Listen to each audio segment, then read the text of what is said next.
duas, três seguidas? Foi. Até falta, certeza. Vamos lá. Acho que foi 12. Vamos lá.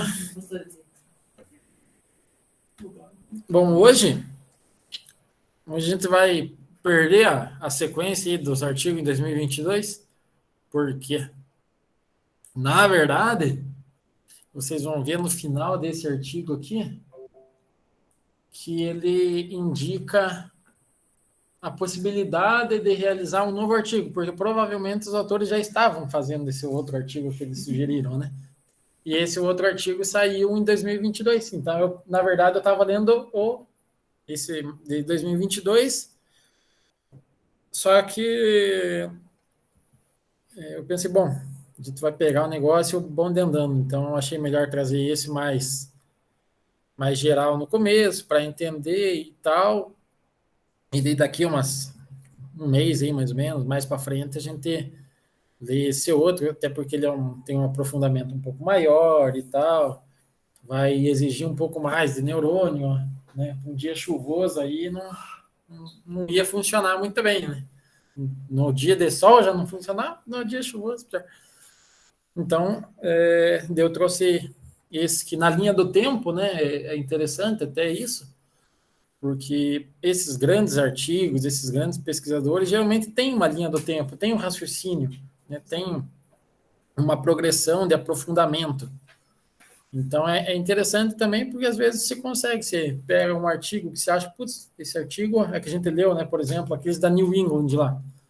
O cara ter um na New England quer dizer que provavelmente ele teve alguns outros artigos que foram interessantes, mas que foram menores, que foram menos específicos, enfim, e tal. Então, tem uma linha do tempo até o cara chegar num artigo mais aprofundado ou num artigo muito top, né? Então, é interessante, de repente, conhecer essas outras pesquisas, né? Bom, então, qual que é a ideia de hoje? É falar, né, do exercício aeróbio, altera a função cerebral, a estrutura e função cerebral na doença de Parkinson. Não, deixa eu ver, acho que esse é de 2022, ó. Tá marcado aqui. Ó, é esse aqui que vocês vão ver, ó, daqui um dia, ó. Vai ter que entender todas as imagens, eu não vou explicar nada. Vai ter que entender isso aí. Tem umas outras aqui também, tabela. Essas outras aqui também vai ter que entender sozinho. Esse aqui também. Tudo isso aí, mas eu vou cancelar aqui porque eu tenho que achar o de hoje, né? Já tinha abrido errado já.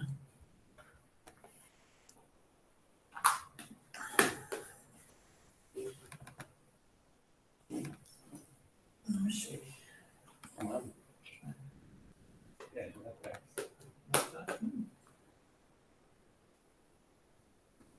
Deixa eu conferir, né?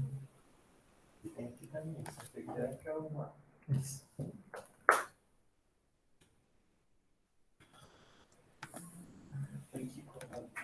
Agora sim. Agora estamos ali com o artigo certo. O artigo é efetividade do treinamento remoto. Home-based, né? Em casa. Supervisionado de forma remota, na verdade. Com exercício aeróbio. Então, você vê, né, que aquilo lá é uma parte desse aqui. Um aprofundamento do achado desse estudo aqui. Esse de 2019 também, de uma revista boa, né? Revista conhecida. Já ouviram falar? Lancet Neurology. Parece que é conhecida. Apesar que tem umas Lancet de hoje em dia aí que tá feio o negócio. Mas a de neurologia é boa ainda. Bom, então... Começando, a doença de Parkinson é uma doença neurodegenerativa, progressiva, cuja a medicação, ela basicamente alivia os sintomas. Qual que é uma característica da doença de Parkinson, então? Né?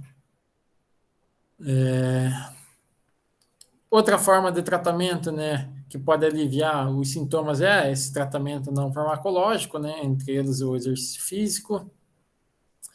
Nesse caso mais específico, estamos falando aqui no treinamento de alta intensidade, exercício aeróbio. E esse exercício aeróbio ele vai ter benefícios diversos, né, nessa condição.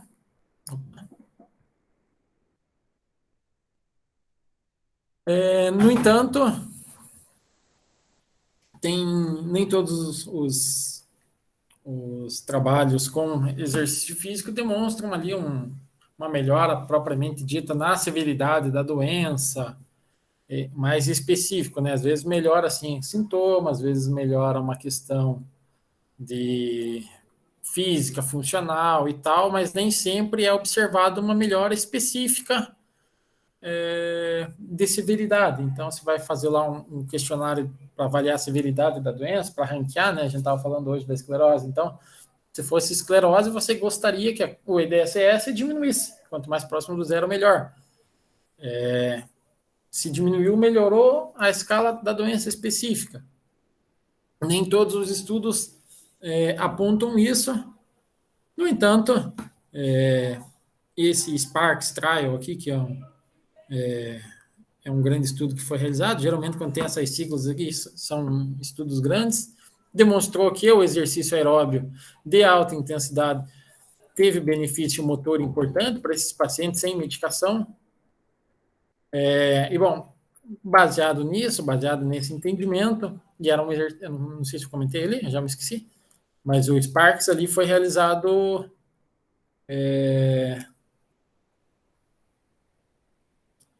exercício de alta intensidade, né? Assim como esse. Então, esse se baseou nessa questão de alta intensidade e também objetivou um tratamento na casa do sujeito. Né? Aí, como uma forma de tentar melhorar o engajamento, de tentar manter o cidadão fazendo atividade, eles incluíram nesse exercício já em casa, para aumentar, né, o engajamento. Então, o cara não precisa nem sair de casa, uma forma de você melhorar o engajamento. Outra forma de melhorar o engajamento, supervisão remota semanal. Então, assim, não é simplesmente, faça aí, daqui 2 meses você vem aqui e vem. Continuava semanalmente ali. Daí, tiozinho, ligou, o que deu? Fez, não fez? Eles tinham como, a gente vai ver, ele tinha como saber esse controle certinho. E uma terceira forma para adicionar engajamento foi incluir elementos de jogo. Então, a gente vai ver daqui a pouco que foi um treinamento com bicicleta. Então, não é simplesmente pedala lá meia hora. Pedala lá meia hora e na telinha lá tá passando uma paisagem, sei lá, um desafio, a bicicleta, né, tá fazendo tipo uma Dora Aventureira, um troço assim, né? A pessoa tá vendo ali, tá tendo um feedback, mínimo que seja, mas ela não tá ali simplesmente olhando para a parede branca. Tá olhando para algo que se movimenta assim como ela está fazendo o movimento. Então, é uma forma também de adicionar esse engajamento para o indivíduo. Fica mais agradável de você fazer um exercício, né, algo mais dinâmico e tal.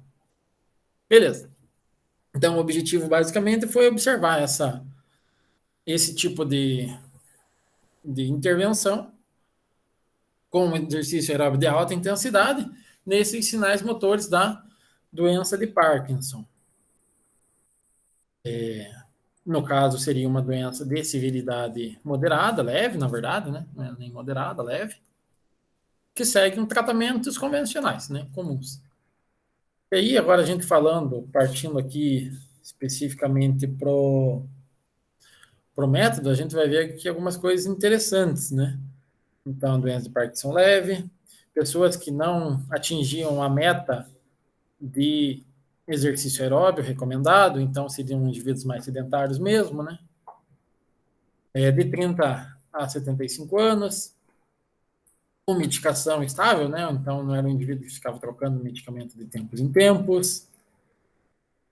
E essa informação aqui é bastante importante. Por quê? No primeiro dia, então, eles faziam lá um screening, triagem, pelo telefone mesmo, com algumas questões, para ver se incluía mesmo. E aí, a avaliação, simplesmente que o cara ia ir no dia. Então, já ia, de certa forma, pré-selecionado os indivíduos que iam para o primeiro dia. E no primeiro dia, o sujeito ele fazia alguns testes sem a medicação. O que quer dizer sem medicação? 12 horas desde a última vez que o indivíduo tomou o medicamento. Por que isso é interessante? A gente vai ver nos resultados a diferença que dá, mas, bom, vamos ver daqui a pouco. Então, eram os indivíduos que estavam no estágio off, né, que eles chamam. Então, com o mínimo efeito da medicação. Então, ele deveria estar tomando medicamento, antes dele estar tomando, né, a outra dose, ele faz alguns testes, certo? No entanto, né, então, para fazer esse na fase off, né, realizavam testes de demência, o Mini-Mental, né, vocês já ouviram falar? Já ouviu falar? Mini-Mental? Já. Mini exame de estado mental, né? Eles usam bastante para Isso, depressão, né? mais demência, para ver, assim, questão de localização, se a pessoa está com, tipo, a consciência plena e tal. Olha lá, ó, o Rodrigo está ali, ó, mostrando. Ah, que vocês não estão vendo. Pera lá. Agora todo mundo vai ver lá, Rodrigo. Mostra lá, Rodrigo, o exame lá, para eles verem que é bem comprido. Aí, ó. É bem curtinho, é só essa página, né? Suba ela ali para ver. Se tiver, tem nas costas só, mas é curtinho. Daí o indivíduo tem que preencher algumas coisas, responder umas perguntinhas ali. Quanto que é 100 menos 7? 93, menos 7, 80 e alguma coisa? Não sei. Beleza. Não estão fazendo exame nenhum? Que é zerário. Putz, agora fixou aqui. Deixa eu inverter aqui. Beleza. Então fazia o Mini-Mental, fazia avaliação de severidade do Parkinson, a gente vai ver daqui a pouco outros testes que eram feitos, e aí fazia a medicação em uma dose maior do que eles faziam geralmente, né? Porque em 1 hora depois o indivíduo fazia um teste incremental máximo. Então era o teste incremental máximo somente era feito no estado 1, né? Se o estado off era sem o medicamento, o estado on com o medicamento, certo? Aí vai falar aqui de randomização, daí se vocês quiserem ter mais detalhes da randomização, vocês leem ali. Já leram algum dos anteriores? Aí, né? Fica achando. Deixa eu ver se tem alguma coisa importante aqui. Não tem nada. Se quiser ler, depois lê lá sobre a randomização. Né? Vou ver e te aviso. Bom, o que era realizado? O grupo que realizou exercício aeróbio fazia na bicicleta, né? Uma bicicleta de casa, de 30 a 45 minutos, de treino mesmo eram 30 minutos, o resto aquecimento e relaxamento, 3 vezes por semana no mínimo, em uma frequência cardíaca pré-determinada. Né? Em compensação, não, aqui ainda é esse mesmo.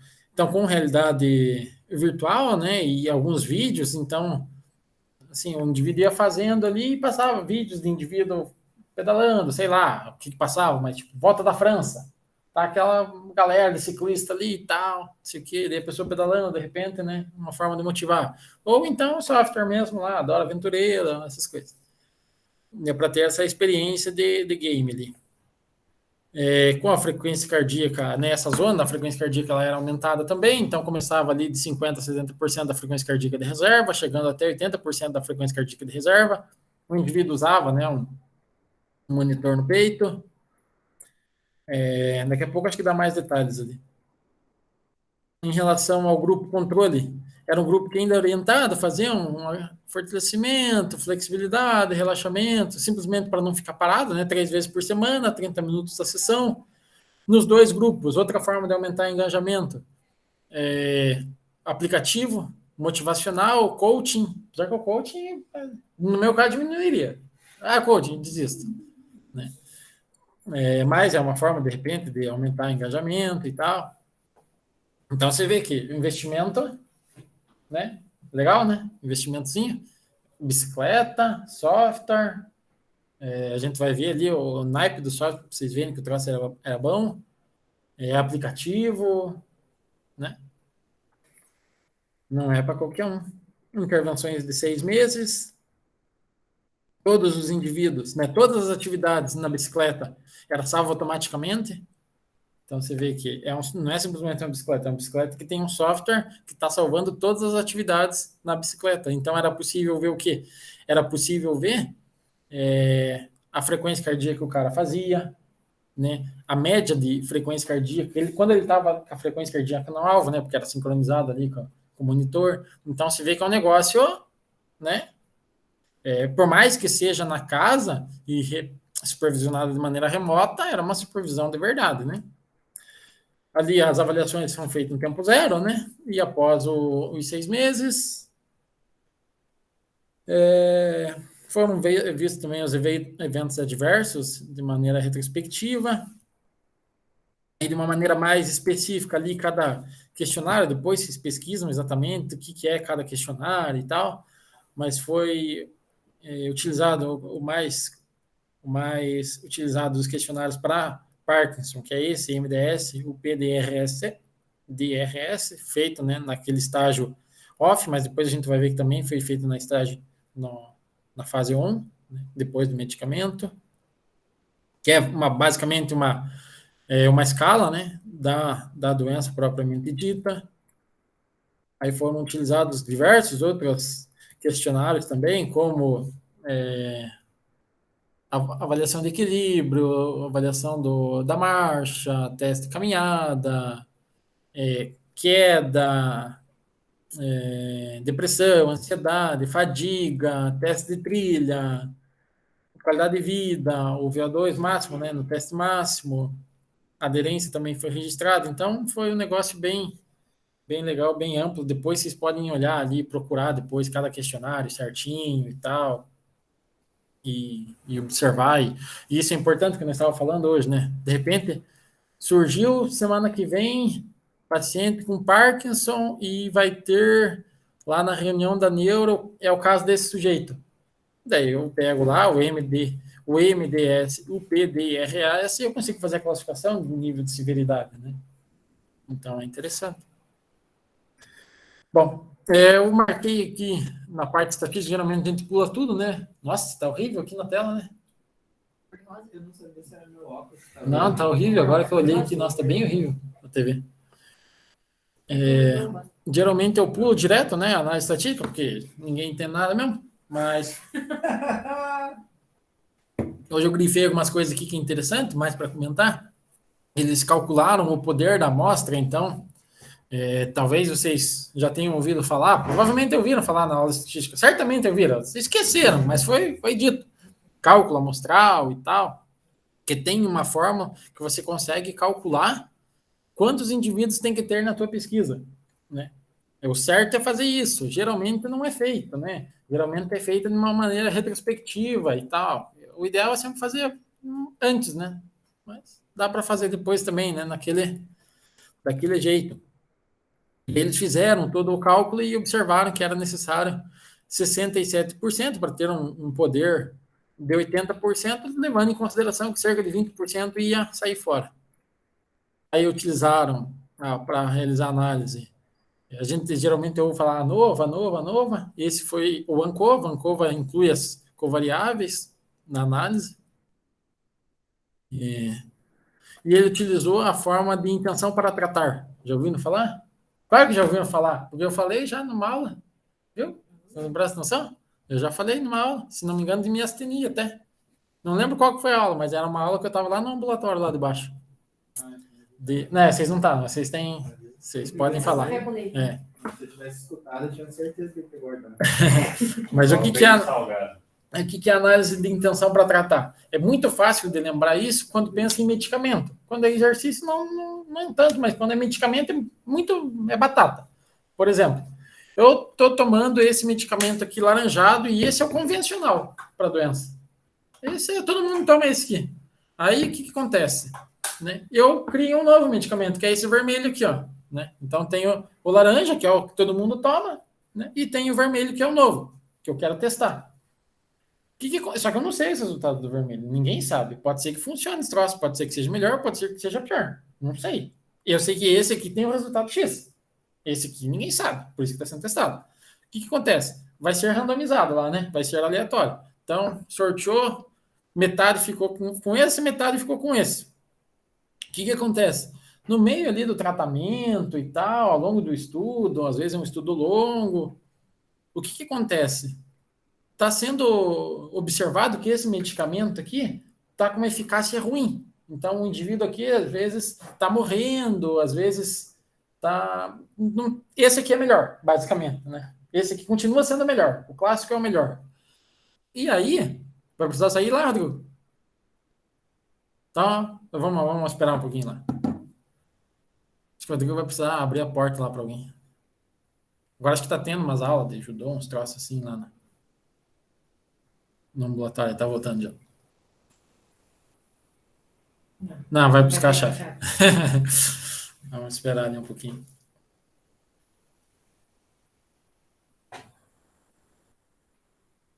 Apesar que ele podia estar vendo no vídeo depois, né? Mas vamos esperar um pouco. Vai ficar Gravado. gravando. Ah, eu não mandei o link, né? Mas eu tenho um canal no YouTube. 12 seguidores. Ou vai ter 13. Não, logo eu tô ganhando dinheiro com você. 14? Daí eu sempre posto lá. Tem as aulas que foi dado ano passado para eles, as de quarta, são online, entendeu? São gravadas, mas não assistam, porque vocês vão ter ano que vem, né? Mas das reuniões, tudo tá. Boa parte tá gravada, né? Metade, mais ou menos. Dá para vocês assistirem, se quiser. Como é que é o nome do canal? Bruno Marguerita, meu nome. Não é. É tipo só meu e-mail, daí eu posto lá, né? Não tem canal. Tô zoando. Beleza. Daí o que acontece? Ao longo do tratamento ali e tal, o médico que está acompanhando o cara, ele não quer que o indivíduo morra simplesmente por causa do estudo. Então ele vai querer o quê? Que o cara tome o medicamento que está sendo melhor. Pode ser esse, mas no caso está sendo observado que continua sendo laranjado. Continua sendo melhor. E o que acontece? Esse cidadão, então, ele vai estar trocando de grupo, não vai? Porque o médico vai falar, viu, amigo, toma o laranja. O laranja você vai, eu tenho certeza do resultado. Começa a tomar o laranja, para com esse vermelho. E daí ele troca de grupo. Só que ele continua levando em consideração para o estudo como se ele estivesse no grupo vermelho. Então, nessa forma, você não exclui o cidadão. Ele continua, entendeu? Ele não é excluído. Ele leva em consideração mesmo ele trocando de grupo ou ele abandonando, que pode acontecer o quê? Está tendo muito efeito colateral o medicamento novo. Entendeu? Então, pô, tá tendo efeito colateral, o cara vai continuar tomando ali, às vezes dá uma diarreia, o cara vai ter caganeira pro resto da vida. 6 meses, tudo, 6 meses cagando água pura. Não, né, cara? Para, chega uma hora que para. Entendeu? Só que ele continua sendo levado em consideração na amostra. E continua levando em consideração como se ele estivesse nesse grupo o tempo inteiro, mesmo que ele tenha trocado. Na parte de exercício é difícil trocar o grupo. A gente vai ver que tem desistência, não tem troca de grupo. Na medicação, geralmente, vai ter troca de grupo. Entendeu? Então, a análise de intenção para tratar é isso. Porque intenção para tratar. A minha intenção era essa. O que aconteceu depois não interessa. Vale a intenção. Entendeu? Mas conta mesmo se o paciente desistir, Mesmo se desistir. ele fica contando ali como... Marca as análises dele. Tipo, por exemplo, a variável é morte. Se o cara não morreu, ele continua. Não morreu. Claro que se precisar uma reavaliação, que a gente vai ver que é o caso, óbvio que não, né? Porque se o cara abandonou e não foi fazer a reavaliação, não tem o que comparar, né? Mas dependendo do desfecho, daí é possível. Dependendo do desfecho, não é possível. Precisa que o cara reavalie. Mas se ele não praticou a sessão, mas foi para reabilitação, beleza, Rafael? Conta. Entendeu? Só para ter uma base dessa forma de análise estatística é diferente, eu gravei aqui para vocês. Marquei ele. Vamos acelerar aqui. Então, quer ver? Aqui, ó. Eram 65 em cada grupo, certo? Desse aqui teve 4 que abandonou. Desse aqui teve 1 que abandonou. Na verdade, não é que abandonou, ele simplesmente não pôde fazer a reavaliação. Por quê? Teve, por exemplo, cirurgia no menisco. Então, não tinha como o cara fazer ali o bicicleta. Não tinha, entendeu? O cara abandonou o estudo. Esse aqui não tem a reavaliação. Esse aqui também teve uma fratura do quadril, não tem reavaliação. Esses 10 em cada grupo, eles pararam. Então, esse aqui parou lá de fazer os alongamentos. Esse aqui parou de fazer o pedal. 5, que até está marcado ali no estudo, que é interessante, 5 parou por problemas técnicos. O que eram os problemas técnicos? O cara não conseguia fazer sincronizar o monitor ali do peito, frequencímetro com o aparelho ali, com a tecnologia e tal. Daí não conseguia gravar a bicicleta, entendeu? Quer dizer, você tem tudo uma tecnologia, mas às vezes não é todo mundo que vai se adaptar a ela. Então teve 5 que desistiu porque o cara não conseguia, não dava conta dele, né? Não sabia mexer no Zap. 2 abandonaram por causa de dor, mas esses foram para reavaliação. Então esses entram na análise. Então os únicos 4 que foram excluídos foram os que não reavaliaram. Aqui o único que foi excluído foi o que não foi reavaliado. Esses aqui foram reavaliados, entra na conta. Aqui, ó. Esse aqui tem gente aí que tem esse troço aí também. Isso aí tem gente que tem psicose promovida por canabidiol. Isso aí, se fizer um troço aqui, se a gente fosse fazer um estudo aqui só do nosso grupo, ia ter bastante desistência, hein? Né? Então, vamos lá, 130 pessoas, né? Algumas desistiram e tal, a gente já viu ali. Os dados iniciais dos grupos eram equivalentes, né? Que é o ideal. No entanto, no final, foi observado que lá naquele principal questionário, lembra? MDS, o PDRS, o grupo com exercício aeróbio teve resultado melhor, que no caso é menor, né? Teve uma pontuação menor, que nesse caso é melhor. Então, quando comparado ao grupo controle, né? Esse grupo de alongamento e tal. E basicamente foi isso. Naquelas várias outros questionários, a gente não vai observar a diferença. Vamos só falar. Bom, vamos direto para a tabela, que acho que na tabela vai ser melhor aqui. Essa tabela também boa. Eu deixei grifado duração da doença em meses, 40 meses de doença, então já é um tempinho interessante. Essa outra tabela aqui, o troço é tão tecnológico que dá até em segundo. Tempo mediano por sessão em que os indivíduos ficavam dentro da prescrição da frequência cardíaca, né? Então era para fazer meia hora. Eles faziam 29 minutos e 11 segundos, né? A mediana, né? Interessante, né? O troço tem tudo. Aí a média da frequência cardíaca máxima no treino, a obtida, né? 76%, se você levar em consideração a reserva, 57% na média. Que ficava, né, na frequência cardíaca de reserva. Lembra lá? 50, 70, chegando até 80 no final, né?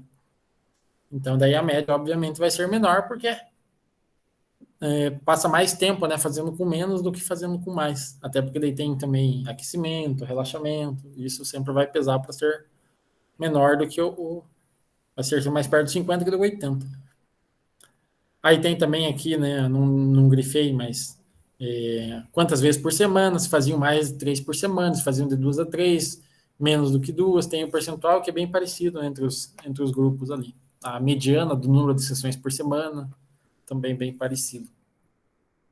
E aí o que a gente vai ver é isso aqui, tem 2 marcações ali, fora, né, a gente nem vai falar dos outros resultados, mas depois vocês podem olhar ali com mais detalhes, se quiser. Nenhum dos outros apresentou a diferença estatística. Apresentou a diferença estatística nesse aqui de amarelo, que é o quê? VO2 máximo. É obrigação, né? Esse tem que apresentar diferença estatística. Tem que melhorar o VO2 máximo se fazer um treino na bicicleta, né? Quando comparado, você fazer ali um alongamento, né? Um tracinho. Então, tem que acontecer isso, tem que aumentar. Aí tem um em amarelo e um em azul. É a mesma escala. É o MDS, o PDRS. Em amarelo, no estado off, sem a medicação. No azul, estado on, com a medicação.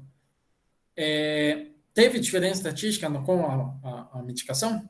Vejam ali o último dado ali do p-valor. Teve diferença estatística aqui? Quanto que é, né? Menor do que 0,05? Tá menor do que 0,05? Não, tá maior, né? Então não teve diferença estatística. Tá, legal. Aqui teve. E o que a gente vai observar? Vamos observar o seguinte. Aqui o sujeito tomou o remédio, não tomou? Olha o resultado que ele tem com o medicamento. Quanto que era aqui no baseline, no início? Digam aí, ó. Vamos fazer dinâmico. Quanto que era?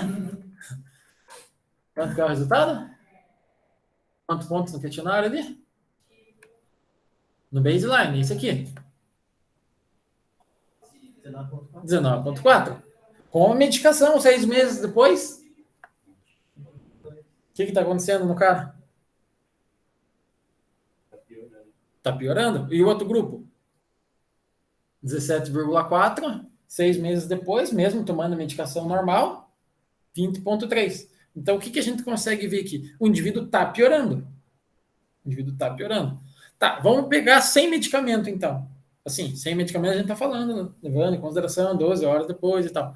Sem medicamento, você vê que no início, 29,5. Quer dizer, no mesmo dia, o indivíduo fez 19,4 na média, quando tomou a medicação, só que antes ele tinha feito sem a medicação 29,5. Quanto menor, melhor. Então você vê o efeito do medicamento já potencializa ali em 10 pontos o resultado. Certo? Quando você passa 6 meses e refaz o teste, refaz, né, essa avaliação, qual que é a pontuação? No indivíduo que treinou? Bem dizer a mesma, né? 29,0. Manteve? Então, assim, a gente sabe que o indivíduo está piorando, porque quando você faz ele, mesmo com a medicação, ainda assim ele tá piorando. Quer dizer, o medicamento não está sendo suficiente para travar, né, esse retardamento da doença. Mas daí quando você avalia ali, sem o efeito do medicamento, né, seria assim, estaria avaliando mais o efeito da atividade, você vê que conseguiu travar naquele estado, obviamente, né, mais grave, mas conseguiu evitar a perda. No grupo controle, 27,2, e depois de 6 meses, 31,4. Então, apresentou uma piora também no estado off. Né? Então, isso aqui é interessante, né, dessa análise. E outra coisa que a gente tem que pensar também, automaticamente, é o quê?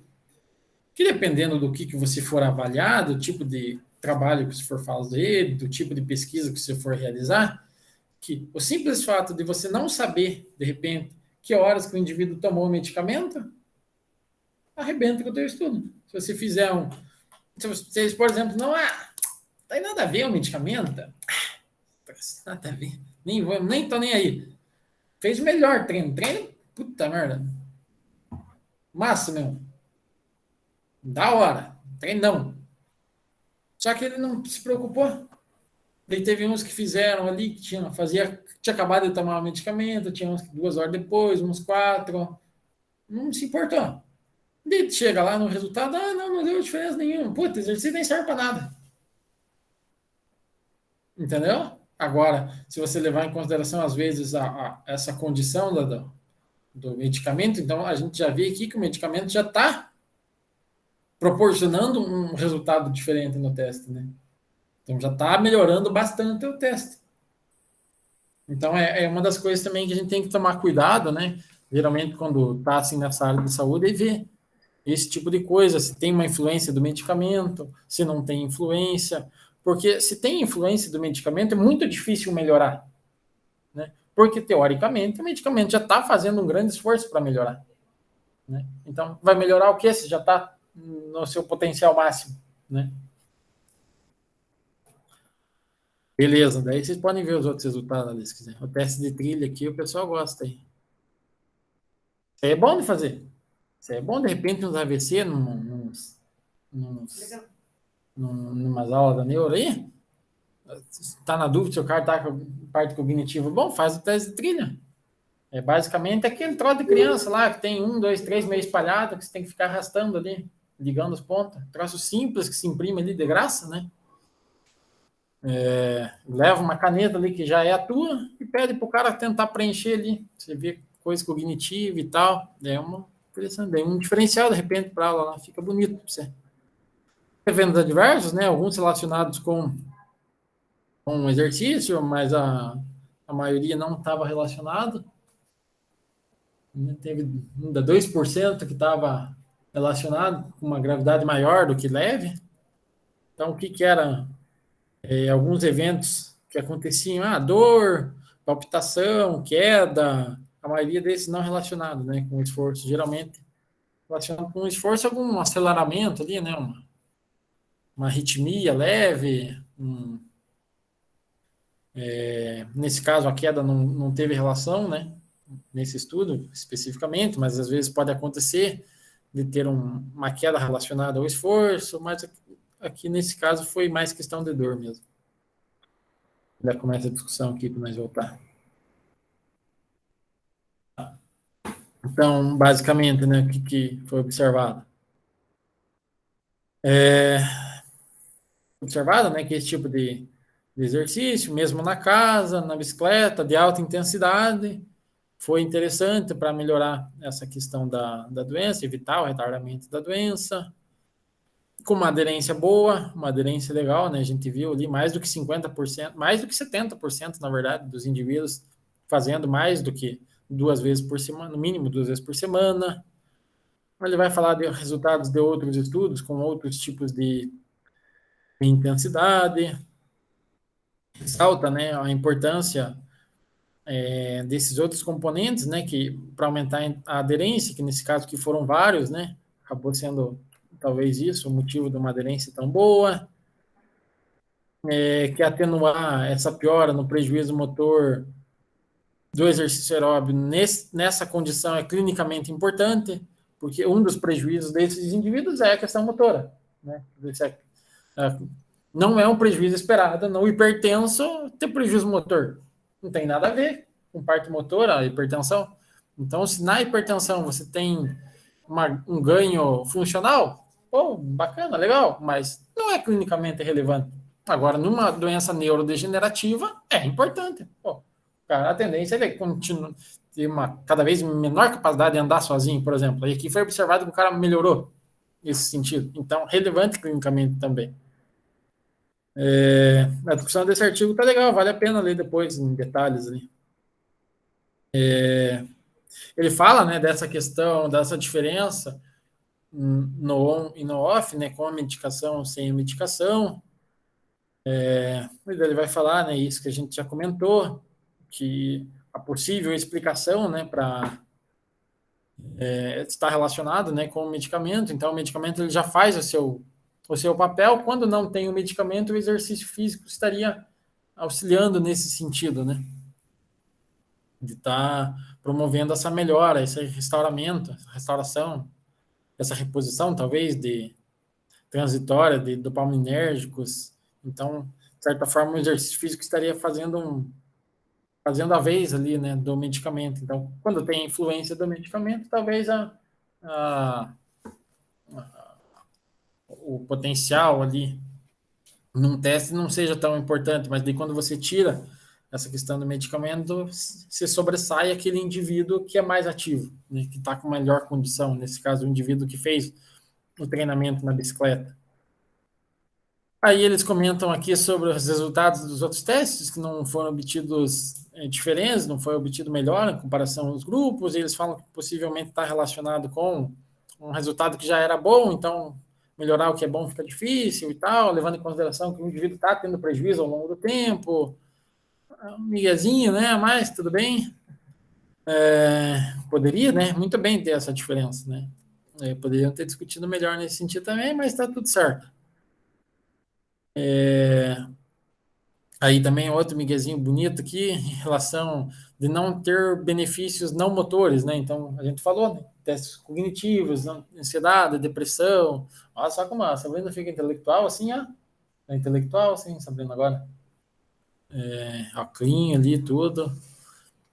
E daí aqui a justificativa que é a intervenção muito curta, 6 meses não melhora o cognitivo, né?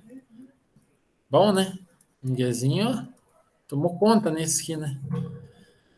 Aí ele vai falar que teve uma correlação interessante que não mostra, né? Eu olhei lá os arquivos suplementares, também não tem nos arquivos suplementares. Mas eles observaram uma correlação que é fraca, mas significante entre a atividade, entre a aptidão física, né, o VO2, e o MDS, o PDRS, né, que é o questionário. Feito na fase off, então, para mostrar que tem uma correlação do questionário com o VO2 máximo, então seria exatamente esse resultado relacionado ao benefício proporcionado por um VO2 melhor. Então, o indivíduo mais ativo vai ter um resultado motor no questionário ali melhor. Eu, pelo menos, não olhei. Talvez eu tenha sido burro. Mas, às vezes, está em alguma tabela ali, eu passei batido. Mas eu não vi essa correlação em lugar nenhum no estudo. E no arquivo suplementar também não. Talvez esteja, estou falando, talvez esteja ali e não, eu não vi mesmo. Mas demonstra, né? Se teve essa correlação, mostra que o cara mais ativo, melhor. Aí vai falar que tem entra, né, nesse sentido, né? Então ele começa já a puxar o gancho para o próximo, né? Falar que em estudo em desenho animal, que melhora a transmissão córtico-estrial, reduz a sintomatologia após o exercício aeróbico. Então a gente já está fazendo a intro para o próximo, né? Dizendo que, veja bem, que tem estudos já com animais, já está demonstrando que é uma questão de neurotransmissão, seria isso que está promovendo esses benefícios que a gente está vendo, parte motora, a gente está vendo o cidadão, mas a gente não está vendo o que está acontecendo lá na cabeça dele. E daí ele já fala, tem estudo com rato que já está mostrando que tem um negócio ali na cabeça do rato. Será que em humano é assim também? Não sei o quê, né? Aí ele vai falar nesse sentido e tal, e vai apresentar algumas limitações e concluir, né, que o exercício físico atenua esse sintoma motor. Na doença de Parkinson também melhora a sua capacidade cardiorrespiratória, e aqui, né, ele encoraja, né, na verdade eles já estavam desenvolvendo, encoraja por outros trabalhos em roedores, né, eles falam aqui para dar uma miguezinha também, melhor, encorajados, né, por estudos em animais, que tem alguns resultados preliminares, para ter outros estudos que examinem esse possível efeito modificador da doença em humanos, que era o que eles estavam desenvolvendo, e que é o outro estudo lá que a gente vai falar daqui uns dias. Então, é isso. Um estudo bastante interessante, com uma metodologia bem legal aí, que dá para a gente tirar, né, algumas considerações, algumas coisas interessantes aí. Deixa eu cancelar aqui a gravação.